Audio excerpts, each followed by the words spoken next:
بسم اللہ الرحمن الرحیم۔ میں آپ کا اپنا بلال حبیب اپنی نئی ویڈیو کے ساتھ حاضر ہوں۔ برائے مہربانی فرما کر میرا چینل سبسکرائب کریں، لائک کریں اور ویڈیو کو شیئر کریں۔ میری اس ویڈیو میں آپ کو بتاؤں گا وہ کون تھا جس نے ہمارے گاؤں میں سب سے پہلے کمپیوٹر کورسز کا آغاز کروایا۔ جب کمپیوٹر کورسز پہ بات آئی تو اس نے بچوں کو کمپیوٹر سکھایا۔ وہ کون تھا جس نے اپنی جوانی میں بچوں کو پڑھانے کا علم تھاما؟ وہ کون تھا جس نے ایک کمرے سے شروع کر کے اور ایک ہال تک بچوں کو لے کے گیا اور پڑھائی میں دن سے رات اور رات سے دن ہونے کا انتظار نہیں کیا اور بچوں کو تعلیم کے زیور سے آراستہ کیا؟ آج ان کے پڑھائے ہوئے بچے Punjab police, Pakistan army, private اداروں میں، سرکاری اداروں میں ان کے پڑھائے ہوئے بچے آج ٹیچر ہیں۔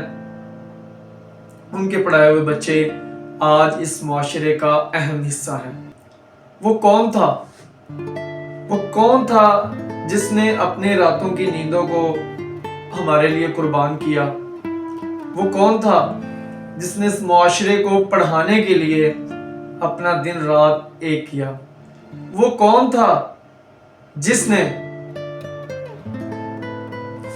بڑوں سے لے کے بچوں تک اور بیٹیوں کو تعلیم کے زیور سے آراستہ کرنے کے لیے اپنا آرام، اپنا سکون وارد کیا؟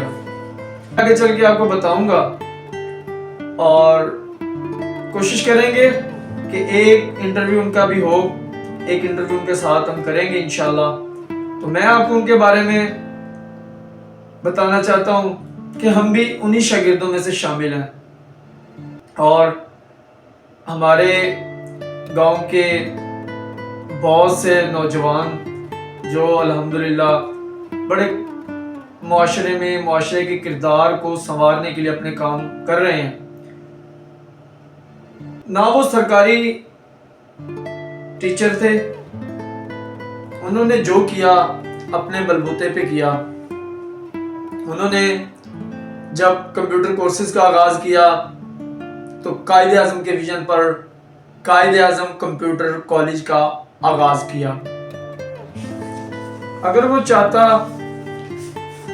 تو اپنے اس گاؤں سے نکل کر اس تعلیم کے ذریعے وہ اس ملک سے باہر جا کر ایک اچھی خاصی رقم کما سکتا تھا، لیکن اس نے اپنی جوانی اور اپنا تمام تر زندگی لوگوں کے لیے وقف کر دی۔ اور جہاں تک مجھے یاد ہے کہ انہوں نے کبھی اس کے عوض ادائیگیوں کا تقاضا بھی نہیں کیا۔ اور مجھے یاد ہے کہ میں ان سٹوڈنٹ میں شامل تھا کہ جو گھر سے فیس پوری لے کے جاتا تھا اور کبھی ان کو آدھی دے دیتا تھا اور کبھی شاید دیتا بھی نہیں تھا، اور انہوں نے کبھی اس کا تقاضا بھی نہیں کیا۔ تو انہوں نے اکیڈمی کی بنیاد رکھ کر اس کے بعد انہوں نے بچوں کو پڑھانے کا فیصلہ کیا۔ انہوں نے بنیاد سے ہی لوگوں کو تیار کرنے کے لیے ایک سکول کی بنیاد رکھی، جس سکول کا نام لبیک ایجوکیشن کمپلیکس رکھا۔ میرا خیال ہے بہت سے لوگ جان گئے ہوں گے کہ میں جس شخصیت کے بارے میں بات کر رہا ہوں وہ ناصر رفیق صاحب ہیں۔ ناصر رفیق صاحب نے اس معاشرے کو سنوارنے کے لیے، ان نوجوانوں کو سنوارنے کے لیے بہت محنت کی ہے۔ آج ایک بات میں گارنٹی سے کہہ سکتا ہوں کہ ان کے شاگرد آپ کو ہمیشہ اس گاؤں کی بھلائی، ترقی، امن و امان کی صورتحال کو قائم رکھنے میں اہم کردار ادا کر رہی ہوگی، اور ان کے پڑھائے ہوئے بچے کہیں نہ کہیں ہمارے اس معاشرے کی کسی نہ کسی صورت میں مدد کر رہے ہوں گے۔ تو ایسی شخصیات کو سلام پیش کرنا ہے، ایسی شخصیات کے لیے ہم نے ہمیشہ دنیا کے سامنے ان کو پیش کرنا ہے، اور ان کو ایسے پیش کرنا ہے کہ جیسے ایک مسیحا کو پیش کیا جاتا ہے، جیسے محسن کو اس معاشرے کے سامنے پیش کیا جاتا ہے۔ ہماری کوشش یہ ہونی چاہیے کہ ہم ایسے لوگوں کے لیے، ایسے سماجی لوگوں کے لیے اپنے سرکل میں، اپنے معاشرے میں ان کے لیے ان شخصیات کو اجاگر کرنے کے لیے پروگرام رکھیں۔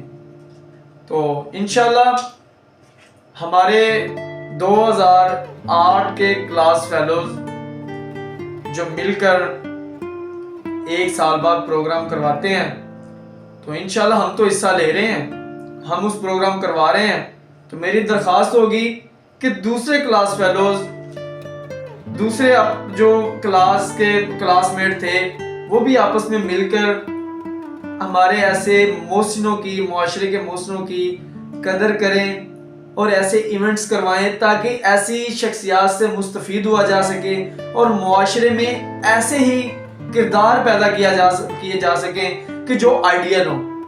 ایسے کردار معاشرے میں پیدا کرنے کی بہت ضرورت ہے، کیونکہ ہمیں تقسیم کر دیا گیا ہے، ہم تقسیم ہو چکے ہیں، تو ہمیں تقسیم روکنی ہے۔ بیسیکلی ہمارا مشن 2008 کے کلاس فیلوز کا مین مشن جو ہے وہ یہی ہے کہ ہمیں تقسیم روکنی ہے۔ ہم نے محبت، بھائی چارہ اپنے معاشرے میں بڑھانا ہے، اپنے معاشرے میں ہم نے باہمی ہم آہنگی، محبت اور بھائی چارے کو فروغ دینا ہے۔ بیسٹ آف لک، اللہ حافظ۔ ملتے ہیں اگلی شخصیت کے ساتھ اور اپنی اگلی نئی ویڈیو کے ساتھ۔ اللہ حافظ۔